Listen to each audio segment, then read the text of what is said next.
Sabi nila, blood is thicker than water. So, Totoo ba? What do you think are the advantages na magkapatid magkasama sa work?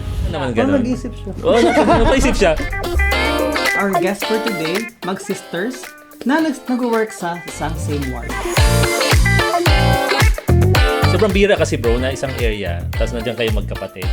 O kasi Hirap merong din. mga employers, di ba, na parang hindi nila ina-allow na May relative. mag-family sa isang unit. Kahit sa bahay magkasama kami, sa work kasama din kami. So para sa akin parang isa. Is it a good thing or a bad thing? Alamin natin. Malalaman natin yan.